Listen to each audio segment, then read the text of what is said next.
और क्या होता है कि ये इसकी 34वें आयत में लिखा है, फिर जब वो उस स्थान पर आए जो खोपड़ी कहलता है, तो उन्होंने उन दोनों अपराधियों के साथ उसे क्रूस पर चढ़ा दिया, एक अपराधी को उसकी दाहिने ओर और दूसरे उसकी बाईं ओर। इस पर यीशु बोला, हे परमपिता, इन्हें क्षमा करना, क्योंकि ये नहीं जानते कि ये क्या कर रहे हैं। फिर उन्होंने पासा फेंक कर उसके कपड़ों का बंटवारा कर लिया। तो हती जो स्टेटमेंट है, ये बहुत ही इंपॉर्टेंट स्टेटमेंट है यहाँ पर जो लिखा है कि हे परमपिता, इन्हें क्षमा करना, क्योंकि ये नहीं जानते ये क्या कर रहे हैं। और आपने हर गुड फ्राइडे के दिन इसको सुना होगा। जैसे जैसे क्रॉस से जो 7 वचन होते हैं, उनमें से एक ये भी वचन है। और काफी लोग ये मानते हैं कि यीशु मसीह के साथ जो कुछ भी हुआ, जो फरीसी लोग ने उससे किया, जो रोमन जो साम्राज्य था, उनने जो कोड़े मारे, उस पर थूका, उसको गाली दी और ये सब जो किया, उन सब के बारे में यीशु मसीह ये कह रहे हैं। लेकिन अगर हम ध्यान से देखेंगे इस पद पे, तो ये उसी में एक छोटा सा कुछ और होता है। एक हादसा होता है, एक छोटा सा, उसके बारे में यीशु मसीह ये यहाँ कहते हैं। क्योंकि ये जो आयत है, हे परमपिता, इन्हें क्षमा करना, क्योंकि ये नहीं जानते कि ये क्यों कर रहे हैं, कि ये क्या कर रहे हैं, ये केवल यहीं पर मिलता है, केवल लूका इंजील में मिलता है और किसी भी गॉस्पेल में नहीं मिलता। और ये पूरा सेंटेंस नहीं है, पूरा सेंटेंस ये है, फिर उन्होंने पासा फेंक कर उसके कपड़ों का बंटवारा कर लिया। यीशु मसीह ने ये कहा कि इन्हें क्षमा कर, क्योंकि ये नहीं जानते। और इसके बोलने के बाद ही उनने पासा फेंक कर यीशु मसीह के कपड़ों का बंटवारा करने लगे। इसका मतलब क्या हुआ कि जब यीशु मसीह ये कह रहे थे, तो उनके साथ क्या हो रहा था? वो सलीब पे चढ़ चुके थे। उनके हाथों पर क्योंकि ये जो होता है, ये सलीब के ऊपर नहीं चढ़ते, ये सलीब को जमीन पे लटाते हैं। उसके ऊपर यीशु मसीह के हाथ ठोके गए थे, पैर ठोका गया था, सब हो गया था। जब बिल्कुल तैयार हो गए थे, तब सलीब को खड़ा किया गया था, है ना? ऐसे हुआ था सलीब पे। तो उसके बाद कुछ हुआ वहां पर, कुछ होता है, जिसको जिसको देख के यीशु मसीह कहते हैं, हे परमपिता, इन्हें क्षमा करना, क्योंकि ये नहीं जानते ये क्या कर रहे हैं। नहीं तो वो ऐसी ऐसी कौन सी चीज थी? और इसके बाद ही उनने पासा फेंक कर उनके कपड़ों का बंटवारा कर लिया। तो अगर हम लोग यूहन्ना की इंजील में देखते हैं, तो ये शब्द नहीं कहा है, लेकिन ये वाक्य वहां पर आया है। और वहां पर ये है कि यीशु मसीह जो है, एक जैसे आप सियना चर्च में जाते हैं, तो वो जो चोगा पहनते हैं ना पास्टर्स, व्हाइट कलर का, तो वैसे ही नहीं तो वैसे ही इनको यीशु मसीह का वैसा ही वस्त्र था। लेकिन उसके अंदर एक और वस्त्र होता है। जैसे हम आजकल हम लोग अंडरवेयर बनियान पहनते हैं, वो एक वस्त्र होता है, वो पूरा जैसे जैसे इनर होता है आजकल, है ना, इनर। लेकिन इनर 2 भाग में होता है, पैंट होता है, ऊपर से होता है। लेकिन उस टाइम में एक ही होता था, जिसकी कोई सिलाई नहीं होती थी, है ना? वो एक ही कपड़े का बना होता था।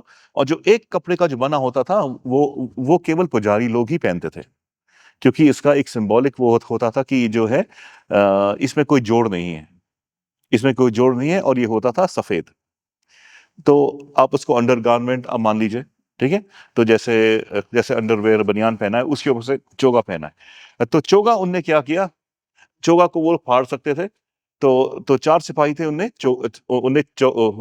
चोगा था, उसको उन्हें फाड़ लिया, 4 भाग में कर लिया, आपस में कर लिया। फिर उसके बाद यीशु मसीह ने जो अंदर पहना था, है ना, उसको उसको जब उन्हें उतारा, उन्होंने बोला कि ये तो भाई कोई जोड़ नहीं है, इसको हम लोग फाड़ नहीं सकते। अगर तलवार से काटेंगे तो सारा बेकार हो जाएगा। ऐसा करते हैं, हम लोग आपस में जुआ खेलते हैं, देखते हैं कि किसको मिल जाए। तो उस पर वो लोग जुआ खेलने लगे। और क्या है कि उन्होंने पासा फेंक कर उस वस्त्र का बंटवारा कर लिया। तो ये कब किया? जब यीशु मसीह ने बोला, हे परमपिता, इन्हें क्षमा कर। तो आप देखिए, जब यीशु मसीह ये वचन बोल रहे होंगे, तो उनके साथ क्या हो रहा होगा? क्रॉस से उनके कपड़े उतार रहे होंगे, क्रॉस से उनके कपड़े उतार लिए होंगे। और आपने आपने यीशु मसीह को मारा, उसको पीटा, उसके ऊपर उसको गाली दी, थूका, ये सब बहुत ही बुरी बात है। लेकिन उसके कपड़े भी उतार लिए, उसको नंगा कर लिया, सबके सामने नंगा किया। हम्म? और ये बहुत ही गंभीर बात थी। लेकिन यीशु मसीह भी जानता था कि ये बहुत ही गंभीर बात है, क्योंकि क्योंकि हम जानते हैं कि यीशु मसीह जो था वो दूसरा आदम था। है जो पहला आदम था, उसने सारे संसार को पाप में ढकेल दिया। अब यीशु मसीह उस पाप से लोगों को परमेश्वर के पास लेके आता है ना। और ये बहुत ही गंभीर बात थी, क्योंकि अगर मैं मन ले चलूं वहां पर, ये अदन की वाटिका में, वहां पर क्या हुआ था? जब आदम और हवा ने पाप किया था, तो सबसे पहली बात उनके दिमाग में क्या आई? कि हम नंगे हैं। कि हम नंगे हैं। तो फिर शाम को जब परमेश्वर का आगमन होता है वहां पर वाटिका में, तो कहता है, आदम तू कहाँ है? आदम क्या कहता है? मैं छिप गया था, मैं डर गया था, क्योंकि मैं नंगा हूं। फिर परमेश्वर बोला कि तुम्हें किसने बताया तुम नंगे हो? क्या तुमने वो फल खाया? क्या क्या तुमने वो पाप किया है? तो पाप की वजह से क्या हुआ था? आदम को अपने नंगेपन का एहसास हुआ था। फिर परमेश्वर ने उसको चमड़े के वस्त्र दिए। ठीक है, चमड़े का वस्त्र का मतलब किसी जानवर की खाल का वस्त्र बनाया था।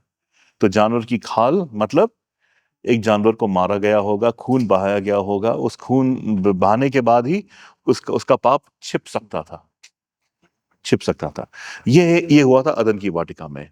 अब उसके 4,500 बाद यीशु मसीह का पुत्र, परमेश्वर का पुत्र जो यीशु मसीह है, वहां पर क्रूस पर लटका है, और उसको उसके सारे वस्त्र उतार दिए गए हैं, उसको नंगा कर दिया गया है। मतलब अब पाप जो है, पाप सबके सामने आ चुका है। तो ये बहुत ही गंभीर बात थी, बहुत ही गंभीर बात थी। लेकिन यीशु मसीह वहां नहीं, परमेश्वर से प्रार्थना करते हैं कि इनको क्षमा कर, इनका ये जो बात कर रहे हैं, ये कोई आदम हवा को नहीं जानते। ये मुझे नंगे करने का क्या मतलब होता है, उसको ये लोग नहीं समझते। इनको तो बस पैसा कमाना है, तो तो क्या कर, इनको क्षमा कर, क्योंकि ये नहीं जानते ये क्या कर रहे हैं, क्योंकि ये लोग जानबूझ के नहीं कर रहे हैं। ये तो भाई उनकी प्रथा है। उस टाइम क्या होता था, जो जो सोल्जर्स होते थे, जो सैनिक होते थे, उनको पैसे नहीं मिलते थे। क्या होता था कि जब वो चढ़ाई करते हैं, किसी देश पर आक्रमण कर दिया, उसके बाद लूटो, जो लूट के लाते थे वो उनका, और जो लोग मरते थे, तो मरने के बाद वो लोग लूट के अपने पास रख लेते थे। तो यहां पर यही हुआ यीशु मसीह के साथ, है ना। यीशु मसीह के साथ बिल्कुल यही हुआ, उसको नंगा कर दिया। लेकिन बात यह है कि इतना कुछ होने के बाद भी यीशु मसीह ने क्या किया? और कोई होता तो क्या करता? हम होते तो हम क्या करते? हम बोलते, यार सब तो कर चुके हो, या बस कपड़े भी निकाल रहे हो मेरे, ये तो छोड़ दो, है ना, ये तो छोड़ दो, हल्की सी तो मेरी इज्जत रहने दो, वो भी निकाल दी। अगर कुछ ऐसा होता तो हमें गुस्सा आता है ना। लेकिन यीशु मसीह ने क्या कहा? ये कहा कि हे परमपिता, इन्हें क्षमा कर, क्योंकि ये नहीं जानते कि ये क्या कर रहे हैं। तो जो लोग हमारे विपरीत गुस्सा करते हैं, या हमें बुरा भला समझते हैं, है ना, या जो लोग हम पर अपनी दुश्मनी निकालते हैं, वो लोग नहीं जानते हम कौन हैं। वो लोग नहीं जानते वो कौन है। जैसे अगर आपने किसी बच्चे को के ऊपर हाथ उठा दिया, उसको झापड़ मार दिया, उसके बाद पता चला ये कौन है। जैसे एक बार हुआ था, ये मेरे ख्याल से आपके स्कूल में था ना, वो राहुल गांधी का बड़ा भाई था, नहीं राहुल गांधी था वो, हाँ, इंदिरा गांधी जी जब जब हमारी प्राइम मिनिस्टर थी, तो उनके बच्चे यहाँ पढ़ते थे सेंट कोलंबस स्कूल में, है ना? तो फिर उनका जो बेटा था, राजीव गांधी, राजीव गांधी का एक और भाई था ना, वरुण गांधी, हाँ, फिर वरुण गांधी, वरुण गांधी, पता नहीं जो भी था, मेरे दिमाग में संजय होता है, संजय गांधी। तो क्लास 11 में होगा और चौड़ा हो गया था। टीचर ने उसको डांट दिया, तुम जानते नहीं मेरी माँ कौन है, तुम जानते नहीं कि मेरी माँ कौन है। और टीचर को वाकई नहीं पता था, क्योंकि नया था। जब उसको पता चला कि इसकी माँ तो इंदिरा गांधी है और देश की प्राइम मिनिस्टर, उसके हाथ पैर फूल गए, उसके हाथ पैर फूल गए। तो तभी प्रिंसिपल ने श्रीमती इंदिरा गांधी को फोन किया, बताया कि ये हो गया। और इंदिरा गांधी ने क्या बोला, इसको और मारो इसको और मारो, है ना? लेकिन जो भी है, कि जब आपने आपने किसी गलत इंसान पर हाथ उठा लिया, पता चला कि वो बहुत ही शक्तिशाली व्यक्ति का बेटा है, और वो क्या करेगा आपके साथ, तो आप उसके साथ आप कुछ नहीं करोगे, क्योंकि पता है भाई इसके इसके बहुत कॉन्टैक्ट्स हैं, है ना, बहुत शक्तिशाली व्यक्ति है। तो वैसे ही लोग हमें ज्यादा शक्तिशाली नहीं समझते, सोचते इनका तो कोई है ही नहीं, इनको तो आराम से दबा सकते हैं, है ना? इसलिए वो कभी कभी परसिक्यूशन भी करते हैं, कभी कभी प्रताड़ित भी करते हैं, कभी कभी कुछ भी कर लेते हैं। लेकिन उनको पता नहीं हमारा बाप कौन है हमारा, है ना, कि हमारा प्रभु कौन है ना? अगर वो हमारे प्रभु को जानते तो ऐसा नहीं करते हैं, क्योंकि पता है कि भाई इनका बाप तो इस सारे ब्रह्मांड उसने बनाया है ये सारा उसने बनाया है, इसे पंगा लेने का बात नहीं है, इससे दूर ही रहो। लेकिन वो नहीं जानते, वो नहीं जानते, है ना?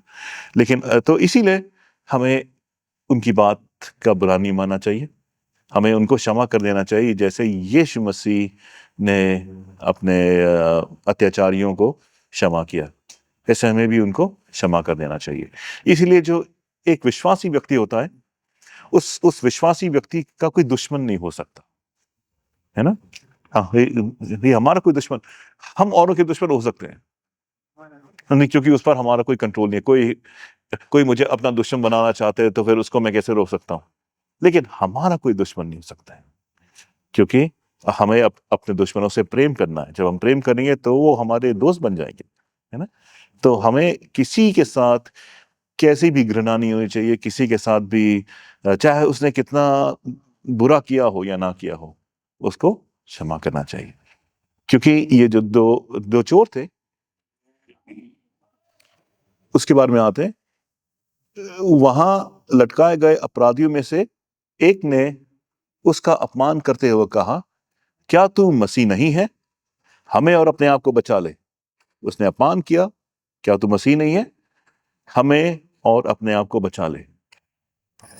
वो भी यीशु मसीह को नहीं जानता था अगर वो जानता होता तो पता चलता कि ये तो बचा लेगा, हमें भी बचा सकता है, अपने आप को भी बचा सकता है। लेकिन जो दूसरा व्यक्ति था, किंतु दूसरे ने उस पहले अपराधी को फटकारते हुए क्या कहा, क्या तुम परमेश्वर से नहीं डरता? तुझे भी वही दंड मिल रहा है, किंतु हमारा दंड तो न्यायपूर्ण है, क्योंकि हमने जो कुछ किया उसके लिए जो हमें मिलना चाहिए था वही मिल रहा है, पर इस व्यक्ति ने तो कुछ भी बुरा नहीं किया है। फिर उसने बोला, यीशु, जब तू अपने राज्य में आए तो मुझे याद रखना। जो दूसरा जो चोर था, उसने उसने इस बात का अंगीकार किया कि उसने गलत किया है, और उसको पता था कि जिस बात की वो सजा काट रहा है, वो उसकी ही गलती के कारण वो काट रहा है ना? उसके बाद उसने क्या क्या कहा, भाई यीशु मसीह तो उसके साइड में है, वो मर रहा है, उसका खून बह चुका है और वो बस मरने जा रहा है, तो उसका कौन सा राज्य आएगा? लेकिन इस चोर ने कभी ना कभी यीशु मसीह के बारे में सुना होगा या सोचा होगा, या जब यीशु मसीह प्रचार कर रहे होंगे तब उसने उसकी बात सुनी होगी कि यीशु मसीह का राज्य आएगा। तो उसने विश्वास किया यीशु मसीह के ऊपर कि यीशु मसीह का राज्य आएगा। बस ये दो चीजें काफी थी। अपने पापों को मान लेना और यीशु मसीह पर विश्वास करना, बस फिर स्वर्ग का राज इसका है। तभी यीशु ने कहा कि मैं तुझे सत्य कहता हूं, आज ही तू मेरे साथ स्वर्ग लोक में होगा। तो हम चाहे अपने आप को कितना भी बुरा समझे, है ना, हम लोग कितना भी अपने आप को सोचे कि मैं बहुत ही बुरा इंसान हूं, लेकिन अच्छा बनने के लिए मुझे बस 2 चीज चाहिए।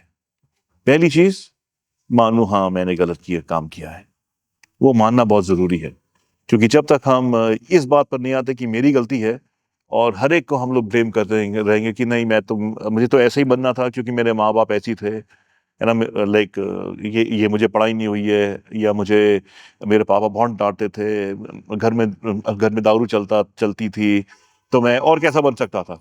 नहीं नहीं, कहीं ना कहीं आपकी गलती है, आपने गलती करी है। तो पहली बात है कि वो हमें मानना है हमारी गलती क्या है, उसके बाद परमेश्वर पर विश्वास। बस ये 2 चीजें हैं, और हम परमेश्वर के साथ अनंतकालीन के लिए रह सकते हैं। और कुछ नहीं चाहिए, और कुछ नहीं चाहिए। आपको अच्छा बनने की आवश्यकता नहीं है, क्योंकि परमेश्वर खुद आपको अच्छा बना देगा। तो जैसे हम परमेश्वर के पीछे चलते हैं, हम धीरे धीरे अच्छा बनते रहेंगे। लेकिन जो बात यह है कि हमें केवल 2 चीजें हैं, जो हमने पाप किया है उसको मानना है, और दूसरी बात परमेश्वर पर विश्वास करना है। ये बहुत जरूरी है।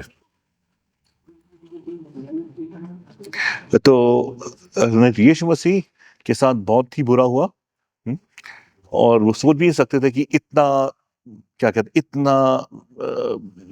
इतना घिनौना प्रदर्शन हो जाएगा, लेकिन ये सब हुआ। लेकिन उसके बावजूद भी इससे इससे ज्यादा बदतर कुछ नहीं हो सकता है कि आपको सबके सामने नंगा कर दिया जाए, इससे बदतर कुछ नहीं हो सकता। लेकिन उसके बावजूद भी यीशु मसीह ने परमेश्वर से कहा कि नहीं, इनको क्षमा कर, क्योंकि ये नहीं जानते ये क्या कर रहे हैं। तो हमारे जुबान पे, हमारे मस्तिष्क में ये वर्ड्स हमेशा हमेशा होनी चाहिए कि कोई भी हमें अगर बुरा भला कहे, तो या तो हमारी गलती है इसलिए वो बुरा भला कह रहा है। गलती है तो भाई मान लो गलती है, अपने अहंकार में मत आओ, है ना, अपने आप को डिफेंड मत करो, गलती मान लो, हाँ भाई मेरी गलती है, मेरी गलती है। और अगर आपकी गलती नहीं है, तब क्या करना चाहिए? दुआ, प्रभु इसे क्षमा कर, इसको पता नहीं है, इसको पता है नहीं। तो कोई मेरे खिलाफ कुछ भी बोलता है, तो इन 2 चीजों का ध्यान रखना चाहिए। गलती है तो जरूर उसे माफी मांगो, गलती नहीं है तभी प्रेम करो, और कहो कि प्रभु इसको क्षमा करना, क्योंकि इसने आपके बच्चे पर आरोप लगाया है ना। और आप अगर मेरे बच्चे पर कोई आरोप लगाए, मेरे बच्चों पर, तो मैं तो जिंदा खा जाऊंगा उसको कैसे किया। तो परमेश्वर के दिमाग में है, और वो हर एक से बदला जरूर लेगा, लेकिन यीशु मसीह नहीं चाहता कि ऐसा हो, क्योंकि वो भी इंसान है, उसको भी मौका चाहिए, है ना। आइए हम लोग प्रार्थना करें। हमारे सर्वशक्तिमान परमेश्वर पिता, आपका हृदय से धन्यवाद देते हैं प्रभु जी, और जो वचन आपने हमें दिया प्रभु जी, इस पर हम घर में जाकर भी विचार करें प्रभु जी, अपने आचरण को हम लोग बदलें प्रभु जी, ताकि हम वो करें जो जिस तरीके से आपने हमें मार्ग दिखाया है अपने जीवन को व्यतीत करने का प्रभु जी। आप हम सबके साथ रहिए प्रभु जी। और प्रभु जी, हम विनती करते हैं जो लोग हमारे बीच में नहीं हैं, प्रभु जी हम विनती करते हैं कि आप उनसे बातें करें, और विनती करते हैं प्रभु जी उनके द्वारा और नए नए लोग भी आए प्रभु जी। जो लोग आपके प्रेम से वंचित हैं, उनको भी पता होना चाहिए प्रभु जी कि आप कितने प्रेमी दयालु पिता हैं, और आप अपने बच्चों को वापस चाहते हैं प्रभु जी। प्रभु जी, सारा आधे से ज्यादा शहर, सारे लोग प्रभु जी आपको नहीं जानते प्रभु जी।